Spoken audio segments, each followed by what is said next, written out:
ಒಂದು plant ಗ್ರೋತ್ಗೆ 104 elements ಬೇಕು. ಅದರಿಂದ ನೋಡಿ ಆ ಬುದ್ಧಿವಂತಿಕೆ ಕೊಟ್ಟಿದ್ದಾನೆ. ನೋಡಪ್ಪ, ಬೇಕಾದಷ್ಟು ಇಟ್ಟಿದ್ದೀನಿ, ತುಂಬಾ ಇಟ್ಟಿದ್ದೀನಿ. ಅಲ್ಲಿ ನಿನ್ಗೆ ಎಷ್ಟು ಬೇಕೋ ಅದು ವಿಷ, ಜಾಸ್ತಿ ತಗೊಂಡ್ರು ವಿಷ.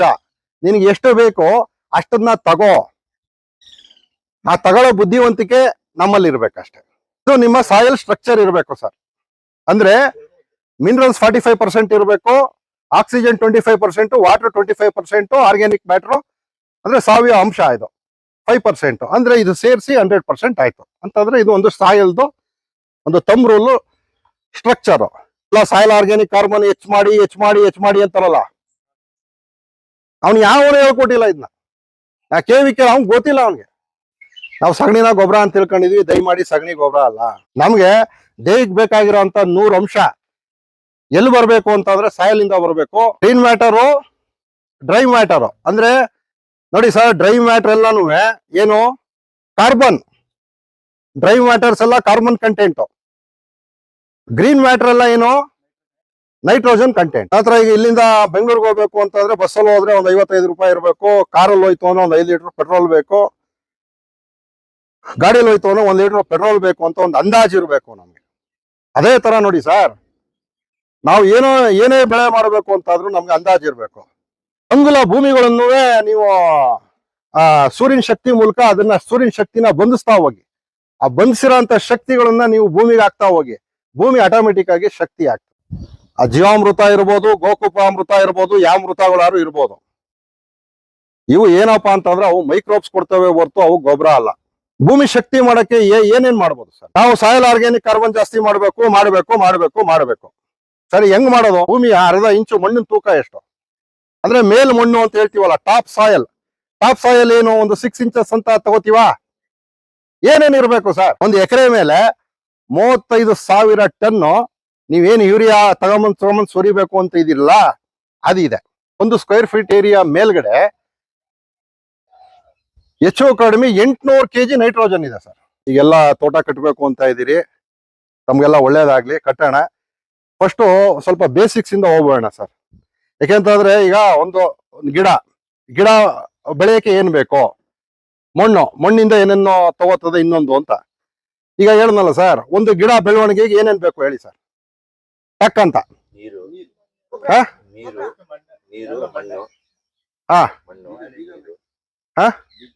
ಅಲ್ಲಲ್ಲ, ಒಂದು ಅಂದ್ರೆ ಈಗ ಸೀಡ್ ಎಲ್ಲ ನಿಮ್ಗೆ ಮಾಮೂಲಿ ಇನ್ಪುಟ್ಸ್ ಅಂತಂದ್ರೆ ನಿಮ್ಗೆ ವಾತಾವರಣದಲ್ಲಿ ಏನ್ ಬೇಕು, ಭೂಮಿಲಿ ಏನ್ ಬೇಕು ಅಂತ. ಅಂದ್ರೆ ನಿಮ್ಗೆ ಏನಪ್ಪಾ ಅಂದ್ರೆ 5 ಎಲಿಮೆಂಟ್ಸ್ ಆಫ್ ನೇಚರ್ ಅಂತ ಏನ್ ಹೇಳ್ತೀವಿ ನೀವು, ಪಂಚಮಹಾಭೂತಗಳು ಅಲ್ವಾ ಸರ್? ಅಂತ ಅಂದ್ರೆ ನಿಮ್ಗೆ ಒಂದು ಪ್ಲಾಂಟ್ ಗ್ರೋತ್ ಆಗ್ಬೇಕು ಅಂತಂದ್ರೆ 44% ಏನ್ ಬೇಕು? ಕಾರ್ಬನ್ ಬೇಕು. ಇನ್ನು 44% ಆಕ್ಸಿಜನ್ ಅಲ್ವಾ ಸರ್? 44% ಆಕ್ಸಿಜನ್. ಇನ್ನು ನಿಮ್ಗೆ ನೆಕ್ಸ್ಟ್ ಏನು? 6% ಇದು 6% ಹೈಡ್ರೋಜನ್ ಸರ್, ಹೈಡ್ರೋಜನ್. ಇನ್ನು ಅಲ್ಲಿಗೆ ನಿಮ್ಗೆ 2 to 4% ಏನ್ ಸರ್? ನೈಟ್ರೋಜನ್. ಅಲ್ಲಿಗೆ ನಿಮ್ಗೆ ಇದು 1 2 3 4 48 94 ಆಲ್ಮೋಸ್ಟ್ ಇದು 98% ಆಯ್ತು ಸರ್. ಅಲ್ವಾ ಸರ್? 98% ಆಯ್ತು. ಇಷ್ಟು ಸಾಯಿಲಲ್ಲಿ ಇಲ್ಲ ಸರ್, ಇಷ್ಟು ಸಾಯಿಲಲ್ಲಿ ಇಲ್ಲ. ಒಂದು ಪ್ಲಾಂಟ್ ಬೆಳಿಬೇಕು ಅಂತಂದ್ರೆ ಇಷ್ಟು ಸಾಯಿಲಲ್ಲಿ ಇಲ್ಲ ಅಂತ ಅಂದ್ರೆ ನಿಮ್ಗೆ ಕಾರ್ಬನ್ ಇದ್ರಲ್ಲಿ ಅಂತಂದ್ರೆ ನಿಮ್ಗೆ ಅಟ್ಮಾಸ್ಫಿಯರಿಕ್ ಅಲ್ಲಿ ಇರೋದು ಕಾರ್ಬನ್. ಈ ಆಕ್ಸಿಜನ್ ಅಟ್ಮಾಸ್ಫಿಯರ್ ಇದೆ, ಹೈಡ್ರೋಜನ್ ಅಂತಂದ್ರೆ ಮಳೆ ಅಟ್ಮಾಸ್ಫಿಯರ್ ಇದೆ. ಈ 2 to 4% ನೈಟ್ರೋಜನ್ ನಾವು ಯೂರಿಯಾ ಅಂತ ಹಾಕ್ತಿವಿ, ಇದುವೇ ನೈಟ್ರೋಜನ್ ಏನಾಗಿದೆ ಅಟ್ಮಾಸ್ಫಿಯರ್ ಇದೆ. 98% ಒಂದು ಪ್ಲಾಂಟ್ ಗ್ರೋತ್ಗೆ ಇಷ್ಟು ಸಾಯಿಲಲ್ಲಿ ಇಲ್ಲ. ಇನ್ ಸಾಯಿಲಲ್ಲಿ ಎಷ್ಟು ಪರ್ಸೆಂಟೇಜ್ ಇದೆ?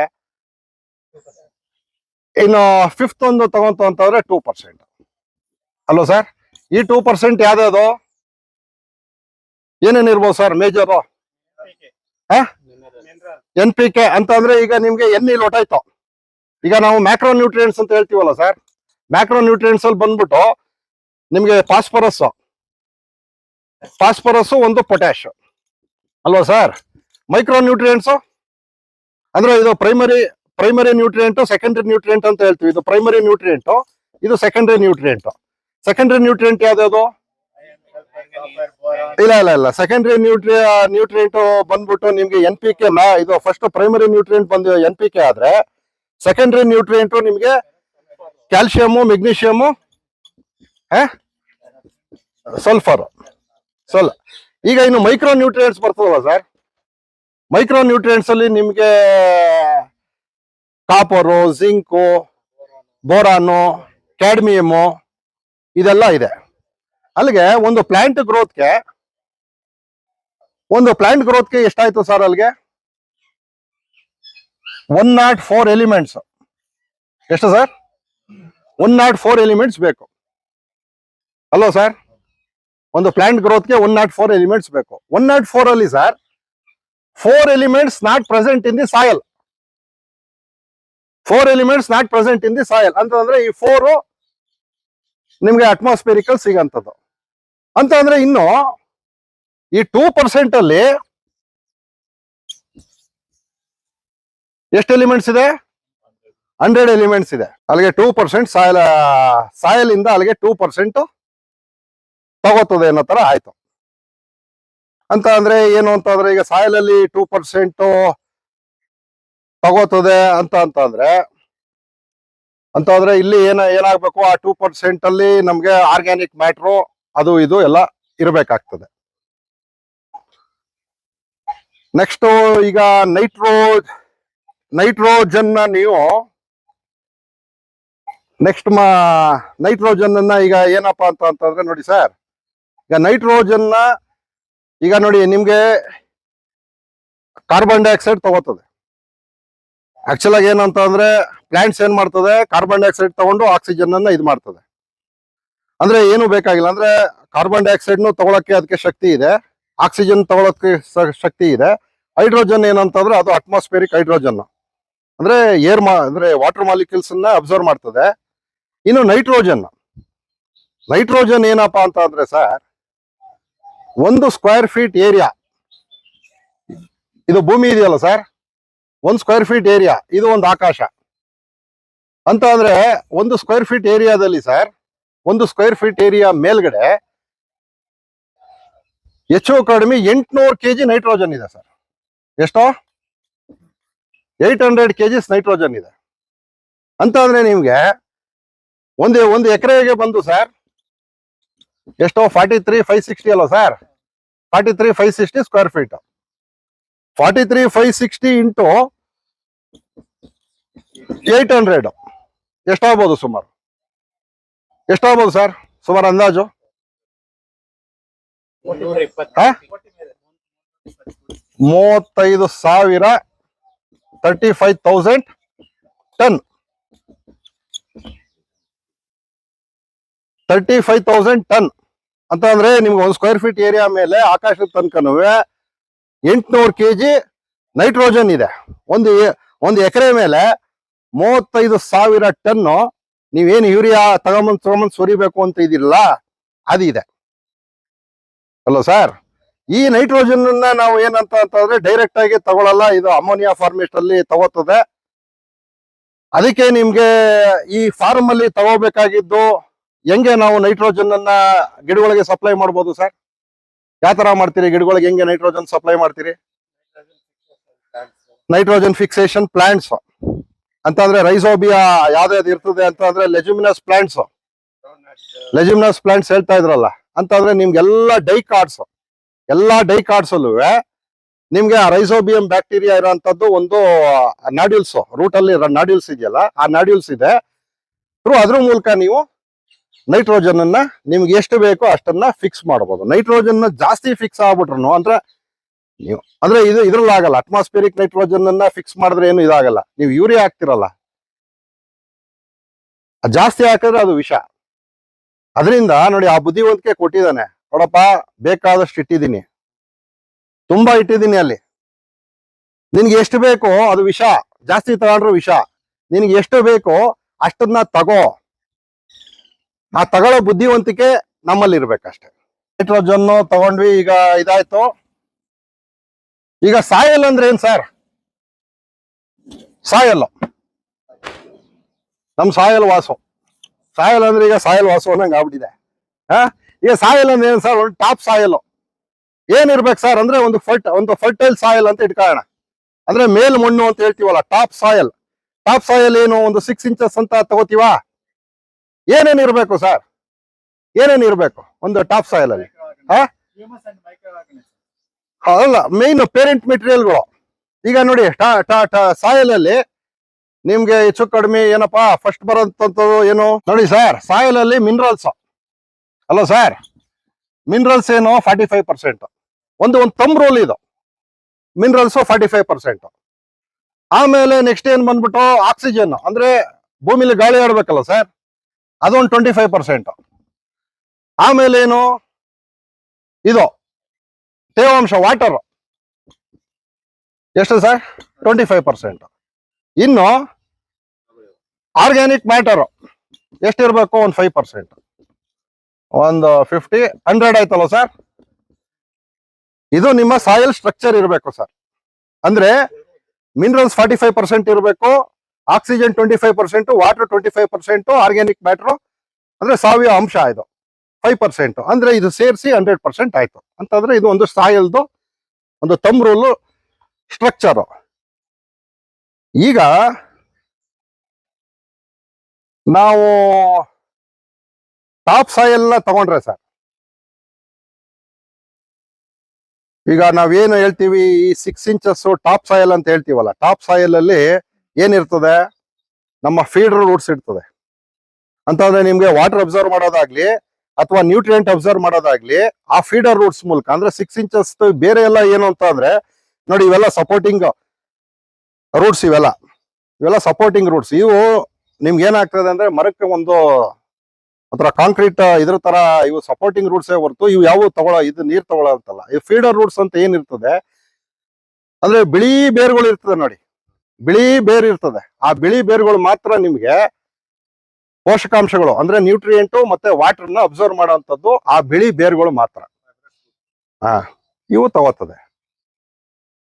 ಈಗ ನಮ್ಮ 1 ಎಕರೆ ಮಣ್ಣಿನ ತೂಕ ಎಷ್ಟು ಅಂತ ಹೇಳ್ಬೋದಾ? ಯಾಕಂತಂದ್ರೆ ನಮ್ಗೆ ಏನೋ 1 ಎಕರೆಗೆ ಇಷ್ಟು ಕಾಂಪೋಸ್ಟ್ ಹಾಕಿ ಇನ್ನೊಂದು ಹಾಕಿ ಏನೇನೋ ಹೇಳ್ತೀವಿ. ಯಾಕಂತಂದ್ರೆ ನಾವೀಗ ಸಾಯಿಲ್ ಅಲ್ಲಿ 5% ಇರಬೇಕು ಅಂತ ಅಂದ್ವಿ. ಅಂದ್ರೆ 5% ಆರ್ಗ್ಯಾನಿಕ್ ಮ್ಯಾಟರ್ ಇರಬೇಕು ಅಂತ ಅಂದ್ವಿ. ಅದು ಏನಪ್ಪಾ ಅಂತಂದ್ರೆ ಸಾಯಿಲ್ ಆರ್ಗ್ಯಾನಿಕ್ ಕಾರ್ಬನ್ ಅಲ್ವಾ sir? SOC, soil organic carbon ಅಂದ್ರೆ ಸಾವಯವ ಇಂಗಾಲ. ಈಗ 1 ಎಕರೆ ಅಲ್ವಾ ಸರ್? 1 ಎಕರೆಗೆ ಒಂದು 43,560 ಅಡಿನ ಸರ್? ಇದನ್ನ ನಾವು ಸಿಂಪಲ್ ಆಗಿ ರೌಂಡ್ ಆಫ್ ಮಾಡ್ಕೊಂಡು 40,000 ಅಂತ ಇಟ್ಕೊಳ್ಳೋಣ ಸರ್. ಏನಿದು 40,000 ಸ್ಕ್ವೇರ್ ಫೀಟಾ? ಅರ್ಧ ಇಂಚಿನ ಮಣ್ಣಿನ ತೂಕ ಎಷ್ಟು ಸರ್? ಮೇಲ್ಗಡೆ ನಮ್ಮ ಭೂಮಿಯ ಅರ್ಧ ಇಂಚು ಮಣ್ಣಿನ ತೂಕ ಎಷ್ಟು ಗೊತ್ತಿದ್ಯಾ? ಇಲ್ಲ. 40,000 ಸ್ಕ್ವೇರ್ ಫೀಟ್. ಅರ್ಧ ಇಂಚು ಅಂತಂದ್ರೆ ಎಷ್ಟು sir? 6 inches. 6 inches half feet ಎಷ್ಟಾಯ್ತು ಸರ್? ಇದು 40,000 ಇಂಟು ಹಾಫ್, ಅದು 20,000. ಎಷ್ಟು ಹೇಳಿ? 20,000 ಕ್ಯೂಬಿಕ್ ಫೀಟ್, ಸರಿನಾ ಸರ್? 40,000 ಅದ್ರ ಪಕ್ಕ ಏನ್ ಸರ್? ಹಾಫ್ ಫೀಟ್, ಅರ್ಧ ಇಂಚ್ ಅಲ್ವಾ? Top soil 6 inches top soil ಅಂತ ಏನ್ ಮಾತಾಡ್ತೀವಿ, ಅರ್ಧ ಇಂಚನ್ನ ನಾವು ಏನ್ ಮಾಡಿದೀವಿ? ಹಾಫ್ ಫೀಟ್ ಅಲ್ವಾ? ಹಾಫ್ ಫೀಟ್ ತಗೊಂಡಿದೀವಿ. 40,000 ಅಂತ ಆದ್ರೆ ನೀವು length, breadth, depth, length, bread, depth, length, breadth 40,000 ಯಾವ್ದಕ್ಕೆ? 1 ಎಕರೆಗೆ. ಡೆಪ್ತ್ ಬಂದ್ಬಿಟ್ಟು ಹಾಫ್ ಫೀಟ್ ತಗೊಂಡಿದ್ವಿ ಟಾಪ್ ಸಾಯಿಲ್ಗೆ. ಅಂದ್ರೆ 20,000 ಕ್ಯೂಬಿಕ್ ಫೀಟ್ ಆಯ್ತು ಅಲ್ಲ sir? 1 cubic feet soil, 1 cubic feet soil weighs around ಒಂದು 35 to 40 kgs sir. 1 cubic feet soil weighs 35 to 40 kgs. ಅದು depends, moisture, organic content depends. ಒಂದು 35 to 40 kgs. 40 kgs ಅಂತ ತಗೊಂಬಾರ ಅಲ್ಲ ಸರ್? 40 kgs ಅಂತ ತಗೊಂಬಾರ. ಅಲ್ಲಿಗೆ 20,000 ಕ್ಯೂಬಿಕ್ ಫೀಟ್ ಇಂಟು ಏನ್ ಹೇಳಿ sir? 70,000 ಎಲ್ಲಿ ಬಂತು? 20,000 cubic feet multiplied into 35. ಹಾ 40 average. 35 kg into 20,000 cubic. 20,000 cubic feet into 40 kg. ಅಲ್ಲ ಸರ್, into 35. 40 ಅಂತ ತಗೊಂಬೋಣ, ಮ್ಯಾಕ್ಸಿಮಮ್ ತಗೊಂಬೋಣ. 40 ಕ್ಯೂಬಿಕ್ ಅಂದ್ರೆ 40 kg ಅಲ್ವಾ? 40 kg ತಗೊಂಬೋಣ ಮಾಡಿ sir. 8 lakh cubic feet. 8 lakh. 800 ton ಅನ್ಬೋದಾ? ಡಿವೈಡೆಡ್ ಬೈ 1000 ಮಾಡ್ಬಿಟ್ರೆ 800 ಟನ್ಸ್. 80,000 kg. ಏನ್ ಸರ್? ಸರಿ ಸರ್, 800 ಟನ್ ಅಂದ್ರೆ ಒಂದು ಎಕರೆಯ ಮೇಲ್ಮಣ್ಣಿನ ತೂಕ, 6 ಇಂಚಿನ ಮೇಲ್ಮಣ್ಣಿನ ತೂಕ 800 ಟನ್. ಅರ್ಥ ಆಯ್ತಲ್ವ ಸರ್? ಸರಿನಾ? ಈಗ 800 ಟನ್ ಅಂದ್ರೆ ಮೇಲ್ಮಣ್ಣಿನ ತೂಕ 800 ಟನ್ ಇದೆ ಅಂತ ಇಟ್ಕೊಳ್ಳೋಣ. ಈಗ ಸಾಯಿಲ್ ಆರ್ಗ್ಯಾನಿಕ್ ಕಾರ್ಬನ್ ನಾವು ಜಾಸ್ತಿ ಮಾಡಬೇಕು ಅಂತ ಅಂತೀವಿ ಅಲ್ವ ಸರ್? ಈಗ ನಮ್ಮ ಸಾಯಿಲ್ ಅಲ್ಲಿ ಎಷ್ಟಿದೆ ಸರ್? ಆಕ್ಚುಲ್ ಆಗಿ ಏನಂತ ಅಂತಂದ್ರೆ, ಈಗ ಬಿಫೋರ್ ನಮ್ಮ ಗ್ರೀನ್ ರೆವಲ್ಯೂಷನ್ ಸ್ಟಾರ್ಟ್ ಆಗಕ್ಕಿಂತ ಮುಂಚೆ 1960 3% ಸಾಯಿಲ್ ಆರ್ಗ್ಯಾನಿಕ್ ಕಾರ್ಬನ್ ಇತ್ತು ಅಂತ ಹೇಳಿ ಒಂದು ದಾಖಲೆಗಳು ಹೇಳ್ತದೆ. ಅಂದ್ರೆ ಒಂದು ರೆಕಾರ್ಡ್ಸ್ಗಳು 3% ಇತ್ತು. ಅವಾಗ ಏನಾಯ್ತು, 3% ಅಲ್ಲಿ 3% ಸಾಯಿಲ್ ಆರ್ಗ್ಯಾನಿಕ್ ಕಾರ್ಬನ್ ಇತ್ತು ಅಂತಂದಾಗ ನಿಮಗೆ ಗ್ರೌಂಡ್ ವಾಟರ್ ಲೆವೆಲ್ ಬೆಂಗಳೂರಲ್ಲ ಬಾವಿ ಇತ್ತು ಅಲ್ವಾ? ಬನಶಂಕರಿ, ಜಯನಗರ ಇಲ್ಲೆಲ್ಲ ಒಂದು 10 ಅಡಿ, 15 ಅಡಿ, 20 ಅಡಿ ಎಲ್ಲ ಬಾವಿ ಇತ್ತು. ಈಗ 1200 ಅಡಿ ಆದ್ರೂ ಹೋಗಿಲ್ಲ. ಅಂದ್ರೆ ಅಲ್ಲಿಗೆ ಸಾಯಿಲ್ ಆರ್ಗ್ಯಾನಿಕ್ ಕಾರ್ಬನ್ ರಿಚ್ ಆಗಿತ್ತು. ಗ್ರೌಂಡ್ ವಾಟರ್ ಇದು ಮೇಲ್ಗಡೆನೆ ಇತ್ತು. ಈಗ ಏನಿದೆ, ಒಂದು ಅವರೇಜ್ 1.3 ಇದೆಯಾ ಈಗ? SOC 0.3% ಇದೆ ಅಲ್ವಾ ಸರ್? 3 ಇಂದ ಏನಾಗಿದೆ, 0.3 ಕೊಟ್ಟಾಗಿದೆ ಸಾಯಿಲ್ ಆರ್ಗ್ಯಾನಿಕ್ ಕಾರ್ಬನ್. ಈಗ ಸರ್ ನಾವು ಒಂದು ಎಕರೆಗೆ, ಈಗ ಎಲ್ಲರೂ ಹೇಳೋದು ಅದೇ ತಾನೆ, ನಾವು ಸಾಯಿಲ್ ಆರ್ಗ್ಯಾನಿಕ್ ಕಾರ್ಬನ್ ಜಾಸ್ತಿ ಮಾಡಬೇಕು. ಸರಿ, ಹೆಂಗ್ ಮಾಡೋದು? ಈ 800 ಟನ್ ಇದಕ್ಕಿದೆ, ಎಷ್ಟು ಹಾಕಿದ್ರೆ ಏನ್ ಆಗ್ತದೆ? ಎಷ್ಟು ಸಾಯಿಲ್ ಆರ್ಗ್ಯಾನಿಕ್ ಕಾರ್ಬನ್ ಇಂಪ್ರೂವ್ ಆಯ್ತದೆ? ಈಗ 0.3 ಇದೆ. ಅಟ್ಲೀಸ್ಟ್ ನಾವು ನಮ್ಮ ಭೂಮಿಗಳನ್ನ 0.5 ಗಾರು ತಗೊಂಡೋಗ್ಬೇಕು. ನಾವು ಬಿಫೋರ್ ಗೋಯಿಂಗ್ ಟು ಸ್ಟಾರ್ಟ್ ಏನೋ ನಾವು ತೋಟ ಕಟ್ಟುವಂಥದ್ದು ಏನೋ ಒಂದು 0.5 ಗಾರು ತಗೊಂಡೋದಾಗ ಏನಾಗ್ತದೆ, 0.5 ಅಲ್ಲಿ ಇದ್ದಾಗ ಅಟ್ಲೀಸ್ಟ್ ಅದು ನ್ಯೂಟ್ರಿಯೆಂಟ್ ಅಬ್ಸಾರ್ಪ್ಷನ್ ಇರ್ಬೋದು, pH ಲೆವೆಲ್ ಇರ್ಬೋದು, ಎಲ್ಲವೂ ಏನಾಗ್ತದೆ, ಒಂದು ಪ್ಲಾಂಟ್ಗೆ ಒಂದು ಸ್ವಲ್ಪ ಅಪ್ಟೇಕ್ ತಗೊಳಕ್ಕೆ ಒಂದು 0.5 ಒಂದು ಸ್ಟೇಬಲ್ ಸಿಚುವೇಶನ್ ಅಲ್ಲಿದೆ. ಈಗ ಸಾಯಿಲ್ ಆರ್ಗ್ಯಾನಿಕ್ ಕಾರ್ಬನ್ ಅನ್ನ 0.1 ಜಾಸ್ತಿ ಮಾಡ್ಬೇಕು. ಅಲ್ಲ 0.1 ಜಾಸ್ತಿ ಆಗ್ಬೇಕು ಅಂತ ಅಂದ್ರೆ ಭೂಮಿಗೆ ಎಷ್ಟು ಕೊಡ್ಬೇಕು ನಾವು? ಒಂದು 10 ಟನ್ನು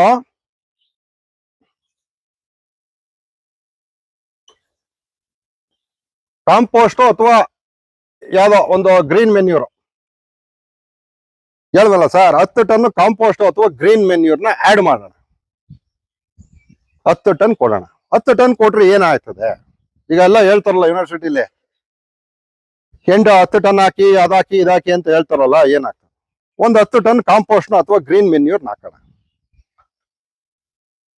ಏನೇನಿದೆ ಸರ್ ಈಗ ನೋಡಿ ಸರ್, ಈಗ ಈ ಎಲೆ ಹಿಂಗೆ ಈ ಎಲೆ ಕೇಳ್ತೀರಿ ಸರ್, ನೀವು ಯಾವ್ದೆಲ್ಲಾರು ಕಿತ್ಕೊಳ್ಳಿ ಸರ್, ಏನೋ ಒಂದು 0.1 ಆ ಕಡೆ ಈ ಕಡೆ ಇರ್ಬೋದು. ಈ ಎಲೆಯಲ್ಲಿ ಕಿತ್ರೆ ನೀವು ಯಾವ್ದೇ ತಗೊಳ್ಳಿ, ಇದ್ರಲ್ಲಿ ಏನೇನಿದೆ? 44% carbon, 44% oxygen, 6% hydrogen, 2 to 4% nitrogen, ಇನ್ನು 2% ಹೇಳಿದ್ನಲ್ಲ 100 ಎಲಿಮೆಂಟ್ಸ್ ಏನ್ ಹೇಳಿದೆ, zinc, boron, calcium, magnesium, sulphur, cadmium, ಏನೇನೋ 108 ಇದ್ರಲ್ಲಿ ಇದೆ ಅಲ್ಲ ಸರ್? ನೀವು ಯಾವುದೇ ತಗೊಳ್ಳಿ, ಯಾವುದು ಹೇಳಿದ್ನಲ್ಲ ಅದು ಕನಿಷ್ಠ, ಅದು ಕನಿಷ್ಠ, ಇದು ಗರಿಷ್ಠ ಅನ್ನೋದು ಎಲ್ಲ ಯಾವುದು ಇಲ್ಲ ಸರ್, ಎಲ್ಲಾದ್ರಲ್ಲೂ ಇದೆ. Our human body is made up of ಏನು 44% ಕಾರ್ಬನ್, 44% ಅಲ್ಲ ಸರ್? ಅಂದ್ರೆ ನಮ್ಗೆ ಏನು ಅಂತಂದ್ರೆ ಪಂಚಭೂತಗಳು ಅಂತ ಹೇಳ್ತೀವಿ, 5 ಎಲಿಮೆಂಟ್ಸ್ ಆಫ್ ನೇಚರ್. ಆ ಪಂಚಭೂತಗಳಿಂದ ಏನಾಗಿದೆ ಪುನಃ ನಾವು ಸತ್ರೆ ಅಥವಾ ನಾವು ಇದು ಡಿಕಂಪೋಸ್ ಆದ್ರೆ ಪುನಃ ಇಲ್ಲಿರೋದು ಅಲ್ಲಿಗೆ ಹೋಗ್ತದೆ. ಲಾ ಆಫ್ ಥರ್ಮೋಡೈನಮಿಕ್ಸ್ ಅಷ್ಟೇ. ಎನರ್ಜಿ ನೈದರ್ ನಾರ್ ಕ್ರಿಯೇಟೆಡ್ ನೈದರ್ ಡಿಸ್ಟ್ರಾಯ್ಡ್ ಅಂತ ಇದೆಯಲ್ಲ, ಲಾ ಆಫ್ ಥರ್ಮೋಡೈನಮಿಕ್ಸ್ ತಾನೇ ಅದು. ಫಸ್ಟ್ ಲಾ ಸೆಕೆಂಡ್ ಲಾ ಎಲ್ಲ ಚೆನ್ನಾಗಿ ಗೊತ್ತಿರ್ಬೇಕು, ಎಲ್ಲ ಇಂಜಿನಿಯರ್ ಎಲ್ಲ ಓದಿದೀವಿ ಅಲ್ವಾ ಸರ್. ಅಂತಂದ್ರೆ ನೀವು ಕಾಂಪೋಸ್ಟ್ ಅಥವಾ ಆರ್ಗ್ಯಾನಿಕ್ ಮ್ಯಾಟರ್ ಸೇರಿಸಿದ್ರೆ ಏನಾಗ್ತದೆ, 10 ಟನ್ ಕಾಂಪೋಸ್ಟ್ ಅಥವಾ ಗ್ರೀನ್ ಮೆನ್ಯೂರ್ ಸೇರಿಸಿದ್ರೆ ಇದರಲ್ಲಿ ಎಷ್ಟಿದೆ ಸರ್? 40% ಕಾರ್ಬನ್ ಇದೆ ಅಲ್ವಾ ಸರ್. ಅಂತಂದ್ರೆ 40% ಕಾರ್ಬನ್ ಇದೆ ಅಂತಂದ್ರೆ ನೀವು 10 ಟನ್ ಸೇರಿಸಿದಾಗ ಏನಾಯ್ತು? ಎಷ್ಟು ಕಾರ್ಬನ್ ಹಾಕ್ತಂಗಾಯ್ತು ಭೂಮಿಗೆ? ಎಷ್ಟು ಟನ್ ಹಾಕಿದ್ರಿ ಸರ್? 4 ಟನ್ ಹಾಕ್ತೀರಾ? 4 ಟನ್ ಹಾಕಿದ್ರಿ. 4 ಟನ್. ಈಗ ನೀವು 10 ಟನ್ ಏನೋ ಕಾಂಪೋಸ್ಟ್ ಗ್ರೀನ್ ಮೆನ್ಯೂರ್ನ ಆಡ್ ಮಾಡಿದ್ರಿ, ಅಲ್ಲಿಗೆ ನೀವು ಕಾರ್ಬನ್ ಕೊಟ್ಟಿದ್ದು 4 ಟನ್ ಕಾರ್ಬನ್ ಅನ್ನ ಭೂಮಿಗೆ ಹಾಕಿದ್ದೀರಿ. ಈ 4 ಟನ್ ಅಲ್ಲಿ ಹೇಳಿದ್ನಲ್ಲ ಸರ್, ಇದರಲ್ಲಿ ಸ್ಟೇಬಲ್ಲು ಮತ್ತೆ ವೋಲಟೈಲು ಅಂತೆಲ್ಲ ಇರ್ತದೆ. ಸ್ಟೇಬಲ್, ವೋಲಟೈಲ್ ಕಾರ್ಬನ್ ಎಲ್ಲ ಇರ್ತದೆ. ಸ್ಟೇಬಲ್ ಕಾರ್ಬನ್ ಮಾತ್ರ ನಿಮ್ಗೆ ಭೂಮಿಲಿ ಉಳ್ಕೊಳ್ಳೋಂಥದ್ದು. ಅಂತಂದ್ರೆ ನಾವು ಆ ಸಿಚುವೇಶನ್ ಕ್ರಿಯೇಟ್ ಮಾಡ್ತು ಅಂತಂದ್ರೆ ನೀವು ಕಾರ್ಬನ್ ಉಳಿಬೇಕು ಅಂತಂದ್ರೆ ಸರ್ ನೈಟ್ರೋಜನ್ ಇರಲೇಬೇಕು ಭೂಮಿಲಿ. CN ರೇಷೋ ಅಂತ ಹೇಳ್ತೀವಲ್ಲ, ಮಾತಾಡ್ತೀವಲ್ಲ, ನೈಟ್ರೋಜನ್ ಇಲ್ಲ ಅಂತಂದ್ರೆ ಕಾರ್ಬನ್ ಉಳಿಯಲ್ಲ. CN ರೇಷೋ ಅಂದ್ರೆ ನಿಮ್ಗೆ ಈಗ 40% 10 ಟನ್ ಅಲ್ಲಿ ಹಾಕಿದ್ರೆ 40% ಕಾರ್ಬನ್ ಅಂತಂದ್ರೆ 4 ಟನ್ ನೀವು ಕಾರ್ಬನ್ ನ ಆಡ್ ಮಾಡ್ತು ಅಂತಂದ್ರೆ ಸರ್ ಇದರಲ್ಲಿ 20% ಮಾತ್ರ ಉಳಿತದೆ ಸರ್.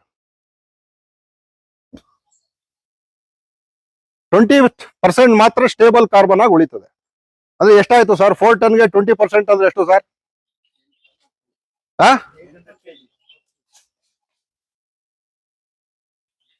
1 ಟನ್ಗೆ 120 ಕೆಜಿನ ಸರ್? 120 ಸರ್?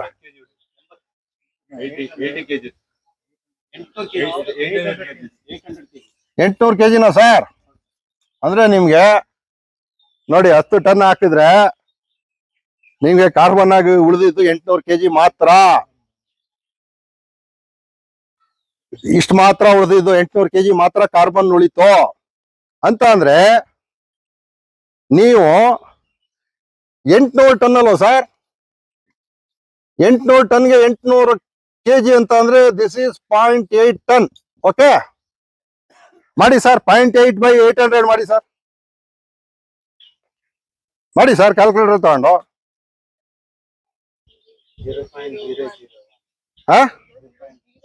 0.00 into 100%.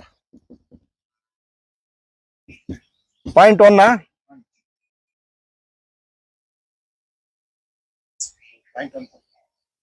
ಅದಲ್ಲ ಸರ್?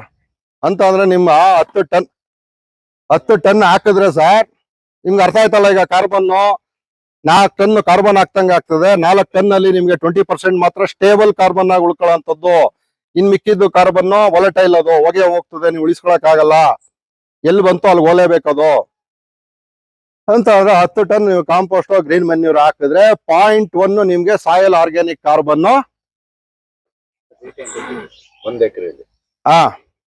ಈಗ ನೀವು ಲಾಸ್ಟ್ ಟೈಮ್ ಮಾಡಿದ್ದು CN ರೇಷಿಯೋ ಏನ sir? Carbon nitrogen ratio sir, ಅದು CN ರೇಷಿಯೋ. CN ರೇಷಿಯೋ ಅಲ್ಲ, CN ರೇಷಿಯೋ ಬೇರೆ. ನೀವು ಸಾಯಲ್ ಆರ್ಗ್ಯಾನಿಕ್ ಕಾರ್ಬನ್ ಮಾತಾಡ್ತಾ ಇರೋದು ನಾವು. ಸಾಯಲ್ ಆರ್ಗ್ಯಾನಿಕ್ ಕಾರ್ಬನ್ ನೀವು ಎಲ್ಲ ಸಾಯಲ್ ಆರ್ಗ್ಯಾನಿಕ್ ಕಾರ್ಬನ್ ಹೆಚ್ಚು ಮಾಡಿ ಅಂತಾರಲ್ಲ, ಅವ್ನು ಯಾವ ಹೇಳ್ಕೊಟ್ಟಿಲ್ಲ ಇದನ್ನ. ನಾ ಕೇಳಿಕೆ ಅವ್ನ್ ಗೊತ್ತಿಲ್ಲ ಅವನ್ಗೆ. ಇದು ತಮ್ಮ ರೂಲ್ ಅಲ್ವ ಸರ್? ಇದು ಯಾರೋ ಮೇಲ್ಮಣ್ಣನ್ ತೂಕ ಯಾರೋ ಹೇಳ್ಕೊಟ್ಟಿದ್ರ ಸರ್? ಅದಕ್ಕೆ ಅವ್ರು ಹೇಳೋದು 10 ಟನ್ ಹಾಕಿ ಅಂತ ಹೇಳ್ತಾರೆ. ಏನಕ್ಕೆ ಹಾಕ್ಬೇಕು ಗೊತ್ತಿಲ್ಲ ಅವ್ರಿಗೆ. ಅಂದ್ರೆ 0.1 ಆಗ್ತದೆ. 0.1 ನಿಮ್ದು ಅಲ್ಲಿ ಲೆಕ್ಕ ಹಾಕೊಳ್ಳಿ. ನಾವು 3ಕ್ಕೆ ಹೋಗ್ಬೇಕು ಅಂತಂದ್ರೆ 3% ಹೋಗ್ಬೇಕು ಅಂದ್ರೆ ಎಷ್ಟು ಹಾಕ್ಬೇಕು ಅಂದ್ರೆ ಅಟ್ಲೀಸ್ಟ್ ನೀವು ಒಂದ್ ಎಕರೆಗೆ ಒಂದೊಂದು 10 ಟನ್ ಹಾಕ್ತಾ ಇದ್ರೆ ಪ್ರತಿ ವರ್ಷ 1.1 ಆರು ಮೇಲ್ಕ್ ಹೋಗ್ತದ ಅಲ್ವ ಸರ್?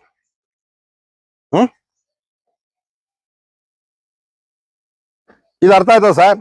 ಇದ್ರಲ್ಲೇನೋ ಡೌಟ್ ಇದೆಯಾ ಸರ್? ಇದ್ರಲ್ಲೇನೋ ಡೌಟ್ ಇದೆಯಾ? ಫೈನಲ್ ಇದೊಂದು ಫೈನಲ್ ಕ್ಯಾಲ್ಕುಲೇಷನ್ ಹೆಂಗ್ ಬಂತ ಅಂತ ಗೊತ್ತಾಗಿಲ್ಲ. ಯಾವ್ದು ಹೇಳಿ?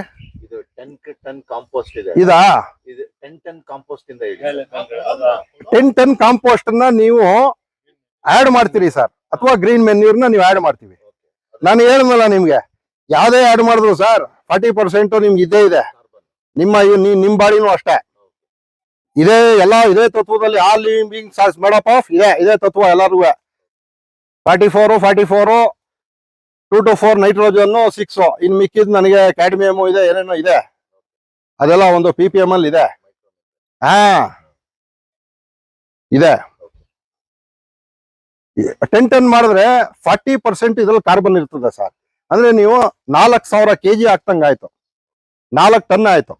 4 ಟನ್ ಅಲ್ಲಿ ನಿಮ್ಗೆ ಸ್ಟೇಬಲ್ ಕಾರ್ಬನ್ ಆಗಿ ಉಳಿಯೋದು ಅಂತ ಅಂದ್ರೆ, ಎಲ್ಲಾ ಕಾರ್ಬನ್ ಉಳಿಯಲ್ಲ ಸರ್, ಸ್ಟೇಬಲ್ ಕಾರ್ಬನ್ ಅಂತ ಬರ್ಕೊಳ್ಳಿ. ಸ್ಟೇಬಲ್ ಕಾರ್ಬನ್ ಆಗಿ ಉಳಿಯೋದು 40%ಗೆ, ಅಂದ್ರೆ 4000ಕ್ಕೆ ನಿಮ್ಗೆ ಉಳಿಯೋದು 20%, ಅಂದ್ರೆ 800 kg ಉಳಿತದೆ. 800 kg ಅಂದ್ರೆ ನಾನು 0.8 ಟನ್ ಮಾಡಿದೀನಿ. 8 ಟನ್ ಹೋಯ್ತು ಅಂತ ಅಂದ್ರೆ ನಿಮ್ಗೆ 0.001 ನಿಮ್ಗೆ ಸಾಯಿಲ್ ಆರ್ಗ್ಯಾನಿಕ್ ಕಾರ್ಬನ್ ನಿಮ್ಗೆ ಹೆಚ್ಚಾಗ್ತದೆ. ಈಗ ಸಪೋಸ್ 0.3 ಏನೋ ಇತ್ತಲ್ಲ, ನೀವು 20 ಅಂದ್ರೆ ನಿಮ್ಗೆ 20 ಟನ್ ಹಾಕಿದ್ರೆ 0.2 ಆಗ ಬರ್ತದೆ. ಸರ್ ಇದು 20% ಸ್ಟೇಬಲ್ ಕಾರ್ಬನ್ ಅಂದ್ರೆ ಅದೇನ್ ಸರ್? ಅದು ಸ್ಟೇಬಲ್ ಕಾರ್ಬನ್ ಅಂತಂದ್ರೆ ಉಳಿಯೋದು ಸರ್. ಅದು ನೀವು ಏನೇ ಮಾಡಿದ್ರು ಕಾರ್ಬನ್ ಹೊಟ್ಟಾಗ್ತದೆ. ಅಂದ್ರೆ ನಿಮ್ಗೆ that 20% is soil carbon, year by year 1% we are increasing means during the course of cultivation will it not deplete, sir? Depletion ಆಗ್ತದೆ. ಡಿಪ್ಲಿಷನ್ ಯಾವಾಗ ಆಗ್ತದೆ ಅಂತಂದ್ರೆ ನಿಮ್ಗೆ ಸಾಯಿಲ್ ಎಕ್ಸ್ಪೋಸ್ ಮಾಡಿದಾಗ, ಅದಕ್ಕೆ ಮಲ್ಚಿಂಗ್ ಪ್ರಾಕ್ಟೀಸಸ್ ಅವು ಇವು ಅದಕ್ಕೋಸ್ಕರನೇ ಹೇಳೋಂಥದ್ದು. That is coming under the volatile carbon, sir. It is exposed to the sunlight, it will become evaporated, no carbon dioxide. ಇಲ್ಲ ನಿಮ್ಗೆ ಆಕ್ಚುಲ್ ಆಗಿ ಏನಂತ ಅಂತಂದ್ರೆ, ಇಲ್ಲ 40% ಅಲ್ಲಿ ನಿಮ್ಗೆ 40% ಹಾಕಿದ್ರೆ 40% ಅಂತ ಅಂದ್ರೆ ನಿಮ್ಗೆ 4000 kgs ಉಳಿಯಲ್ಲ. ಅದು ಹೋಗ್ಲೇಬೇಕು. ಇಸ್ ನೇಚರ್ ಲಾ. ಅದು ವಾಲಟೈಲ್ ಅಂತಂದ್ರೆ ಅದು ಹೋಗ್ಲೇಬೇಕು. ಅದು ಹಾಗೆ ಆಗ್ತದೆ. ಅದು ವಾಲಟೈಲ್. ಇನ್ ಸ್ಟೇಬಲ್ ಆಗಿ ಉಳ್ಕೊಳ್ಳೋದು 20% ಅದ್ರಲ್ಲಿ ಉಳಿತದೆ ಅಷ್ಟೇ. ಇನ್ 80% ಹೋಗ್ಲೇಬೇಕು. ಅದು ದಟ್ ಇಸ್ ನೇಚರ್ ಲಾ. ಅದು ನೀವು ಯಾವ ಇದ್ರಲ್ಲೂ ಅದನ್ನ ಇದು ಮಾಡಕ್ ಆಗಲ್ಲ. ಈಗ ಭೂಮಿನ ಶಕ್ತಿ ಮಾಡಕ್ಕೆ ಅಲ್ವಾ ಸರ್, ಈಗ ಭೂಮಿ ಶಕ್ತಿ ಮಾಡೋದು ಎಲ್ಲರೂ ಮಾತಾಡ್ತಾರೆ. ಭೂಮಿ ಶಕ್ತಿ ಮಾಡಕ್ಕೆ ಏನೇನ್ ಮಾಡ್ಬೋದು ಸರ್? ಈಗ ಅಂದ್ರೆ ಈಗ ಈ ಮಣ್ಣನ್ನ ಶಕ್ತಿ ಮಾಡ್ಬೇಕು ಅಂದ್ರೆ ನಿಮ್ಗೆ ಗೊತ್ತು, ಈಗ 5% ಅದು ಇರ್ಬೇಕು ಅಂತ ಇದಾಯ್ತು, ಎಲ್ಲ ಆಯ್ತು. ಈಗ ಭೂಮಿ ಶಕ್ತಿ ಮಾಡ್ಬೇಕು ಅಂತಾನೆ ನೋಡಿ ಸರ್, ಒಂದೇ ಇದನ್ನ ಕ್ಲೀನ್ ಆಗಿ ತಲೆಯಲ್ಲಿ ಇಟ್ಕೊಳ್ಳಿ ಸರ್, ಪಕ್ಕಾ ತಲೆಯಲ್ಲಿ ಇಟ್ಕೊಳ್ಳಿ. ಈಗ ಕೆಲವೆಲ್ಲ ಏನ್ ಗೊತ್ತಾ ಸರ್, ನನಗೆ ಯಾವ್ದೋ ಮೃತ, ನಾನು ಯಾವ್ದನ್ನೂ ಏನು ಬ್ಲೇಮ್ ಮಾಡ್ತಾ ಇಲ್ಲ ಸರ್. ಅಂದ್ರೆ ಅವ್ರು ಹೇಳಿರೋರು ಕರೆಕ್ಟ್ ಆಗಿ ಹೇಳಿದ್ದಾರೆ, ನಾವು ತಿಳ್ಕೊಂಡ್ರವ್ರು ಕರೆಕ್ಟ್ ಆಗಿ ತಿಳ್ಕೊಂಡಿಲ್ಲ. ಯಾವುದೇ ಅಮೃತಗಳು ನಿಮ್ಮ ಭೂಮಿಗಳನ್ನ ಏನಪ್ಪಾ ಅಂತಂದ್ರೆ, ಅನ್ನ ಸಾರಿದೆ, ಅದಕ್ಕೆ ಒಂದಷ್ಟು ತುಪ್ಪನ ಏನೋ ಹಾಕೊಂಡ್ರೆ ಇನ್ ಸ್ವಲ್ಪ ರುಚಿ ಬರ್ತದೆ. ಬರೀ ಅನ್ನ ಸಾರೇ ಇಲ್ಲ, ತುಪ್ಪ ಹಾಕೊಂಡ್ಬಿಟ್ಟು ಊಟ ಮಾಡಕ್ಕಾಯ್ತದ? ಆ ಜೀವಾಮೃತ ಇರ್ಬೋದು, ಗೋಕುಪಾಮೃತ ಇರ್ಬೋದು, ಯಾವ ಮೃತಗಳಾರು ಇರ್ಬೋದು, ಇವು ಏನಪ್ಪಾ ಅಂತಂದ್ರೆ ಅವು ಮೈಕ್ರೋಬ್ಸ್ ಕೊಡ್ತವೆ ಹೊರತು ಅವು ಗೊಬ್ಬರ ಅಲ್ಲ. ಬರೀ ಅವು ಮೈಕ್ರೋಬ್ಸ್ ನ ಹ್ಯಾಡ್ ಮಾಡೋ ಅಂತದ್ದು. ಇದ್ರ ಬಗ್ಗೆ ನೋಡಿ ಸರ್ ಡೀಟೇಲ್ಡ್ ಆಗಿ ಮಾತಾಡೋಣ, ಯಾಕೆಂತಂದ್ರೆ ಇದ್ರ ಬಗ್ಗೆ ಬಹಳ ಕನ್ಫ್ಯೂಷನ್ಸ್ಗಳಿದೆ. ಇಲ್ಲಿ ನೋಡಿ ಸರ್, ಈಗ ನೋಡಿ ಸರ್, ಸಿಂಪಲ್ ತಗೊಳ್ಳಿ ಸರ್, ನಮ್ಗೆಲ್ಲ ಶಕ್ತಿ ಮೂಲ ಯಾರು ಸರ್? ಅಲ್ಲೋ ಸರ್, ನಮ್ಗೆಲ್ಲ ಶಕ್ತಿಯ ಮೂಲ ಸೂರ್ಯ. ನಾವು ಸೂರ್ಯನ ಶಕ್ತಿನ ಯಾವ್ದ್ರ ಮೂಲಕ ಬಂಧಿಸ್ಬೋದು? ಎಲೆಗಳ ಮೂಲಕ ಸೂರ್ಯನ ಶಕ್ತಿನ ನಾವು ಥ್ರೂ ಫೋಟೋಸಿಂಥಸಿಸ್ ಎಲೆಗಳ ಮೂಲಕ ಸೂರ್ಯನ ಶಕ್ತಿನ ನಾವು ಬಂಧಿಸ್ಬೋದು. ಅಲ್ಲೋ ಸರ್, ಸೂರ್ಯನ ಶಕ್ತಿನ ಎಲೆಗಳ ಮೂಲಕ ಬಂಧಿಸ್ಬೋದು. ಅಂದ್ರೆ ಈಗ ಇಲ್ಲಿ ಏನಾಯ್ತು, ಥ್ರೂ ಫೋಟೋಸಿಂಥಸಿಸ್ ಸೂರ್ಯನ ಶಕ್ತಿನ ಎಲೆಗಳ ಮೂಲಕ ಬಂಧಿಸ್ತ್ರಿ. ಇಲ್ಲಿ ಶಕ್ತಿ ಇದೆ, ಅಲ್ಲಿಗೆ ಎಲೆಯಲ್ಲಿ ಶಕ್ತಿ ಇದೆ. ಈ ಶಕ್ತಿನ ಏನ್ ಮಾಡಿ ತೆಗೆದು ನೀವು ಕಾಂಪೋಸ್ಟ್ ಮಾಡಾರೋ ಹಾಕಿ, ಗ್ರೀನ್ ಮೆನ್ಯೂರ್ ಮಾಡಾಗಾರೋ ಹಾಕಿ, ಏನಾಯ್ತು ಆ ಎಲೆಯಲ್ಲಿ ಇದ್ದ ಶಕ್ತಿ ಏನಾಯ್ತು, ನೀವು ಮಣ್ಣಕ್ಕೆ ಸೇರ್ತೋ, ಮಣ್ಣೇನಾಯ್ತು, ಶಕ್ತಿ ಬಂತು. ಅಂದ್ರೆ ಸೂರ್ಯನಿಂದ ಎಲೆಗೆ ಬಂತು, ಎಲೆಯಿಂದ ಎಲೆಯನ್ನ ನಾವು ಭೂಮಿಗೆ ಹಾಕ್ತಿವಲ್ಲ, ಅವಾಗ ಏನಾಯ್ತು, ಅದು ಭೂಮಿ ಶಕ್ತಿ ಆಯ್ತು. ಇದು ನಾವು ಮೇಯ್ನ್ ಆಗಿ ತಿಳ್ಕೊಬೇಕಾಗಿರೋದು ಈ ಪಾಯಿಂಟ್ ನ ಸರ್. ಈಗ ನೀವು ಹಸುಗೆ ಏನೋ ಕೊಟ್ರಿ, ಈ ಎಲೆ ತಿನ್ಸ್ತ್ರಿ, ಹಸುಗೆ ಈ ಎಲೆ ತಿನ್ಸಿದ್ರಿ ಅಲ್ವ ಸರ್, ಹಸುಗೆ ಈ ಎಲೆ ತಿನ್ಸಿದ್ರಿ, ಹಸುಗೆ ಈ ಎಲೆಗಳ ಮೂಲಕ ಶಕ್ತಿ ಬಂತು, ಅದು ಪುನಃ ಅದು ಅನಿಮಲ್ ಎಂತದ ಕೌಡಂಗಾಗಿ ಈಚೆ ಬಂತು, ಅಷ್ಟೇ ಸರ್. ಅಂತಂದ್ರೆ ನಾವು ಸಾವಯವ ಕೃಷಿ ಮಾಡಬೇಕು, ಅಥವಾ ನೀವು ಏನಾದ್ರು ಸಹಜ ಕೃಷಿನೋ ಇನ್ನೊಂದು ನ್ಯಾಚುರಲ್ ಫಾರ್ಮಿಂಗ್ ಏನೋ ಒಂದು ಮಾಡಬೇಕು ಅಂತಂದ್ರೆ ಸರ್, ನಮ್ಮ ಭೂಮಿಯಲ್ಲಿ ಹೆಚ್ಚೆಚ್ಚು ಹಸಿರುಗಳನ್ನ ಉಕ್ಕಿಸ್ಬೇಕು ಸರ್. ಏನೇಳಿ, ಇನ್ ನಾನು ಅದೆಂತದ ಪಂಚಾಗ ಮಾಡ್ಬಿಡ್ತೀನಿ, ಜೀವಾಮೃತ ಮಾಡ್ಬಿಡ್ತೀನಿ, ಮಾಡಿ, ಅದ್ ದಯಮಾಡಿ ಬೇಡ ಏನಲ್ಲ, ಅವೆಲ್ಲ ವರ್ಕ್ ಆಗ್ತದೆ. ಬರೀ ನಾನು ಅದೊಂದೇ ಇಟ್ಕೊಂಡು ಮಾಡ್ಬಿಡ್ತೀನಿ ಅನ್ನೋದು, ದಯಮಾಡಿ ಈ ಕಲ್ಪನೆಯಿಂದ ಆಚೆ ಬನ್ನಿ, ದಯಮಾಡಿ ಆ ಕಲ್ಪನೆಯಿಂದ ಆಚೆ ಬನ್ನಿ. ನೀವೇನ್ ಮಾಡ್ಬೇಕಪ್ಪ ಅಂತ ಅಂದ್ರೆ, ನಿಮ್ಮ ಭೂಮಿಯ ಮೇಲೆ ಹೆಚ್ಚೆಚ್ಚು ಹಸಿರುಗಳನ್ನ, ಅಂದ್ರೆ ನೀವು 1 ಸೆಂಟಿಮೀಟರ್ ಒಳ್ಳೆ ಬಿಡ್ಬೇಡಿ, ಅಲ್ಲಿ ಯಾವ್ದೋ ಇತ್ತ ಹುಲ್ಲು ಇರ್ಲಿ, ಅಲ್ಲಿ ಯಾವ್ದೋ ಇತ್ತ ಇದಾಕಿ, ಎಲ್ಲ ಫೋಟೋಸಿಂಥಸಿಸ್ ಮೂಲಕ ಹೇಳನಲ್ಲ, ಪ್ರತಿ ಒಂದು ಅಂಗುಲ ಭೂಮಿಗಳನ್ನು ನೀವು ಸೂರ್ಯನ ಶಕ್ತಿ ಮೂಲಕ ಅದನ್ನ ಸೂರ್ಯನ ಶಕ್ತಿನ ಬಂಧಿಸ್ತಾ ಹೋಗಿ, ಆ ಬಂಧಿಸಿರೋ ಅಂತ ಶಕ್ತಿಗಳನ್ನ ನೀವು ಭೂಮಿಗೆ ಹಾಕ್ತಾ ಹೋಗಿ, ಭೂಮಿ ಆಟೋಮೆಟಿಕ್ ಆಗಿ ಶಕ್ತಿ ಆಗ್ತದೆ. ಇದೊಂದೇ ಫಾರ್ಮುಲಾ ಸರ್. ಇನ್ಯಾವುದೋ ಅಲ್ಲಿ ಎಂತದೋ ಆ ಸಾಯಲ್ ಅಂತೆ ಈ ಸಾಯಲ್ ಅಂತೆ ಎಲ್ಲೂ ಹುಡಿಕೊಂಡು ಹೋಗ್ಬೇಡಿ ಸರ್, ಗೊತ್ತಾಯ್ತಾ ಸರ್? ಇದು ಅಲ್ಟಿಮೇಟ್. ಈಗ ನಮ್ಗೆ ಜೀವಾಮೃತ ಇರ್ಬೋದು, ಯಾವ್ದಾವ್ದೋ, ಈಗ ನಾವು ಲಿಕ್ವಿಡ್ ಮೆನ್ಯೂರ್ಸ್ ಅಂತ ಹೇಳ್ತೀವಲ್ಲ, ನಾನ್ ದಯಮಾಡಿ ಯಾಕೂ ವಿರೋಧನೂ ಇಲ್ಲ, ಎಂಥದೂ ಇಲ್ಲ, ದಯಮಾಡಿ ನನ್ನನ್ನ ತಪ್ಪು ತಿಳಿಬೇಡಿ. ಈಗ ಏನು ಜೀವಾಮೃತದಲ್ಲಿ ಏನಿದೆ ಸರ್?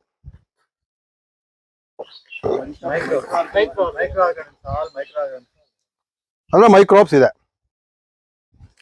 ಅಂತ ನೋಡಿ ಸರ್. ಈಗ 1 ಗ್ರಾಮ್ ಸಾಯಲ್, 1 ಗ್ರಾಮ್ ಸಾಯಲ್ ಅಲ್ಲಿ ಹೆಚ್ಚು ಕಡಿಮೆ ಒಂದು 30 to 200 crores ಏನು ಹೇಳ್ದಲ್ಲ ಸರ್. 1 ಗ್ರಾಮ್ ಸಾಯಲ್ ಅಲ್ಲಿ ಎಷ್ಟಿದೆ? 30 to 200 crores microbes 1 gram of soil ಅಲ್ಲಿ ಇದೆ ಅಲ್ವ ಸರ್? ಅಂದ್ರೆ ಪುನಃ ನಾವು ಜೀವಾಮೃತದ ಮೇಲೆ ಮೂಲಕ ಅಂದ್ರೆ ಈಗ ಬೇರೆ ತರ ಅವೆಲ್ಲ ಹೋಗಿದೆ, ಭೂಮಿ ಹಾಳಾಗಿದೆ, ಏನೋ ಮೈಕ್ರೋಬ್ಸ್ ಕೊಡ್ಬೇಕು ಹಾಗೆ ಹೀಗೆ ಅಂತ ಹೇಳ್ತಾ ಇದ್ದೀವಿ. ಈಗ ನಾವು ಜೀವಾಮೃತ ಅಲ್ವ ಸರ್, ಜೀವಾಮೃತದ ಮೂಲಕ ನಾವೇನ್ ಕೊಡ್ತಾ ಇದೀವಿ? You are introducing microbes to soil, ಜೀವಾಮೃತ ಕೊಡ್ತಾ. ಆಮೇಲೆ ಜೀವಾಮೃತದಲ್ಲಿ ಏನೇನಿದೆ, ಏನೇನಿರ್ಬೋದು ಸರ್ ಜೀವಾಮೃತದಲ್ಲಿ? ಉಪಯೋಗಿಸಿದಿರಾ ಯಾರು ಜೀವಾಮೃತನ? ಉಪಯೋಗಿಸಿದಿರಾ? ಏನೇನಿದೆ? ಅಲ್ಲ, ಅದು ನಿಮ್ಗೆ ಮೈನ್ ಇನ್ಗ್ರೀಡಿಯೆಂಟ್ಸ್. ಅಂದ್ರೆ ನಿಮ್ಗೆ ಏನೇನೋ ಅಲ್ಲಿ ಏನೋ ಒಂದು ಕಾಂಪೋಸಿಷನ್, ಏನೋ ಒಂದು ಬ್ಯಾಕ್ಟೀರಿಯಾ, ಏನೋ ಒಂದು ಇರ್ಬೇಕಲ್ಲ ಅಲ್ಲಿ. ಏನೇನಿದೆ ಅಂದ್ರೆ ಅಸೆಟೋಬ್ಯಾಕ್ಟರ್, ಆಮೇಲೆ ಅದೆಂತದೋ ಅಸಿಟೋಬ್ಯಾಕ್ಟರು, ಆಮೇಲೆ PSB ಅಂದ್ರೆ ಫಾಸ್ಫರ್ ಸಾಲ್ಯುಬಲೈಸಿಂಗ್ ಬ್ಯಾಕ್ಟೀರಿಯಾ, ಆಮೇಲೆ ಇನ್ನೊಂದು ಎಂತದ PSB ಪೊಟ್ಯಾಶ್ ಸಾಲ್ಯುಬಲೈಸಿಂಗ್ ಬ್ಯಾಕ್ಟೀರಿಯಾ, ಆಮೇಲೆ ಎಂತದ ಸರ್ ಸೂಡೋಮೋನಾಸು, ಸೂಡೋಮೋನಾಸು, ಅಂದ್ರೆ ನಿಮ್ಗೆ ಅದೆಂತದ ಈ ಎಂತದಪ್ಪ ನಮ್ಮ ಟ್ರೈಕೋಡರ್ಮಾ, ಆಮೇಲೆ ಅದೆಂತದ ನಮ್ಮ ಎಂತದಪ್ಪ ಈ ನೈಟ್ರೋಜನ್ ಫಿಕ್ಸೇಷನ್ ಬ್ಯಾಕ್ಟೀರಿಯಾಗಳು ಇದೆಯಲ್ಲ, ಅಜೋಸ್ಪಿರಿಲಮ್ಮು, ಅದು ಇವು ಎಲ್ಲ. ಇವೆಲ್ಲ ಎಲ್ಲಿಂದ ಬಂತು? ಕೌಡಂಗಿಂದ ಬಂತು. ಕೌಗೆ ಎಲ್ಲಿಂದ ಬಂತು?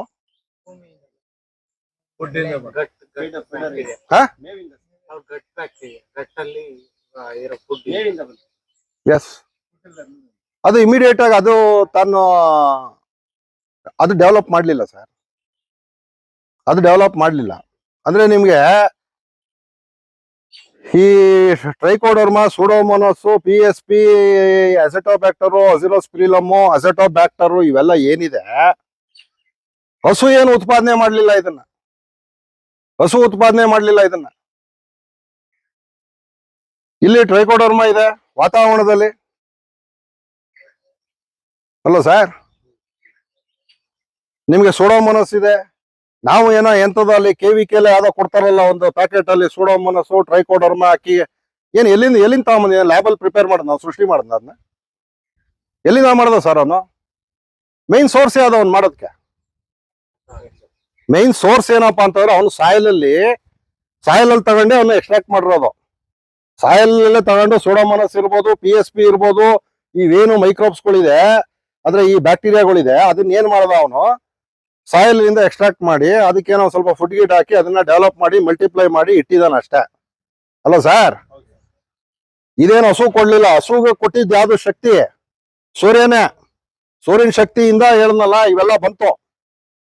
ಈ ನಿಮ್ಮ ಸೂಡೋಮೋನಸ್ ಬ್ಯಾಕ್ಟೀರಿಯಾ ಅವು ಇವು ಎಲ್ಲ ಇದೆ ಅಂತಂದ್ರೆ ನಿಮ್ಗೆ ಒಳ್ಳೆ ವಾತಾವರಣದಲ್ಲಿ ನಿಮ್ಗೆ ಹಸು ಮೇಯ್ದ್ರೆ ಅಲ್ಲ ಸರ್, ಒಳ್ಳೆ ವಾತಾವರಣದಲ್ಲಿ ಹಸು ಮೇಯ್ತು ಅಂತಂದ್ರೆ ನಿಮ್ಗೆ ಆ ಮೈಕ್ರೋಬ್ಸ್ ಕೌಂಟ್ ಜಾಸ್ತಿ ಇರ್ತದೆ. ನೀವು ನೆರಳಲ್ಲೇನೋ ಕಟ್ಟಿ ಹಾಕ್ಬಿಟ್ಟು ಎಂಡಿ ಬೂಸ ಹಾಕಿದ್ರೆ ಯಾವ ಮೈಕ್ರೋಬ್ಸು ಇರಲ್ಲ, ಎಂಥದ್ದು ಇರಲ್ಲ. ಗೊತ್ತಾದ ಸರ್? ಅಂದ್ರೆ ಸಹಜವಾಗಿ ಫುಡ್ ನೀವು ಇಲ್ಲಿ ಏನಂತ ಅಂತಂದ್ರೆ ಈಗ ಹಳ್ಳಿ ಕಾರ್ ತಗೊಂಡ್ಬಿಟ್ಟ ತಕ್ಷಣ ಮಲ್ನಾಡ್ ಗಿಡ ತಗೊಂಡ್ಬಿಟ್ಟ ತಕ್ಷಣ ಅನ್ನೋದಲ್ಲ. ಬರೀ ಅದೇನೋ ರೆಫ್ರಿಜರೇಟರ್ ಇನ್ನೊಂದು ಏನೋ ವಾಷಿಂಗ್ ಮಿಷಿನ್ ಅಲ್ಲ ಅದು. ಈಗ ಅದನ್ನ ತಗೊಂಡ್ಬಿಟ್ಟು ಮಲ್ನಾಡ್ ಗಿಡ ತಗೊಂಡ್ಬಂದ್ಬಿಟ್ಟು ಎಂತದ ಇನ್ನೊಂದ್ ಏನಪ್ಪಾ ಅದು ಹಳ್ಳಿ ಕಾರ್ನೋ ಇನ್ನೊಂದು ತಗೊಂಡ್ಬಂದ್ಬಿಟ್ಟು ಹಾಕಿದ ತಕ್ಷಣ ಬಂದ್ಬಿಡಲ್ಲ. ನೀವೇನ್ ಫುಡ್ ಕೊಡ್ತೀರಿ ಅದು ಬರ್ತದೆ. ಅಲ್ವ ಸರ್? ನೀವು ಸಹಜವಾದ ಆಹಾರ ಏನ್ ಕೊಡ್ತೀರಿ ಅದ್ರ ಪ್ರಕಾರ ಅಲ್ಲಿ ಇರ್ತದೆ. ಅಲ್ವ ಸರ್? ಅಂತ ಅಂದ್ರೆ ಯಾವ್ದನ್ನೇ ಆಗ್ಲಿ ಏನಪ್ಪಾ ಅಂತಂದ್ರೆ ಇವೆಲ್ಲ ಇವು ಮೈಕ್ರೋಬ್ಸೇ ಹೊರ್ತು ಸರ್ ನಿಮ್ಗೆ ಗೊಬ್ಬರ ಅಲ್ಲ.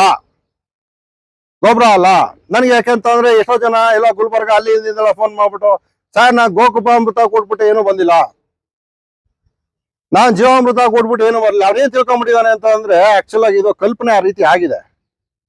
ಅಂದ್ರೆ ನಾನು ಯೂರಿಯಾ, ಪೊಟ್ಯಾಶು, ಅದೇನೋ ಇದು NP ಇದು ಎಂತದಪ್ಪ ನಮ್ದು DAP ಇವೆಲ್ಲ ಆಗ್ತಾ ಇದ್ದೆ. ಅದನ್ನ ಬಿಟ್ಬಿಟ್ಟು ಬರೀ ಜೀವಾಮೃತ ಮತ್ತೆ ಗೋಕೃಪಾಮೃತ ಏನೋ ಕೊಟ್ಬಿಟ್ರೆ ಅದು ಸಬ್ಸ್ಟಿಟ್ಯೂಟ್ ಅಂತ ತಿಳ್ಕೊಂಡ್ಬಿಟ್ಟಿದ್ದಾನೆ. ದಯಮಾಡಿ ಇದನ್ನ ಆಚೆ ತೆಗಿಬೇಕು. ಅದು ಯಾವ ಸಬ್ಸ್ಟಿಟ್ಯೂಟ್ ಅಲ್ಲ. ಮತ್ತೆ ಇನ್ನೇನ್ ಸಬ್ಸ್ಟಿಟ್ಯೂಟು? ಅಲ್ವಾ ಸರ್? ಈಗ ಇಲ್ಲಿಂದ ಎಷ್ಟು ಬೆಂಗಳೂರು ಒಂದು 50 ಕಿಲೋಮೀಟರ್, ಒಂದು 50 ಕಿಲೋಮೀಟರ್.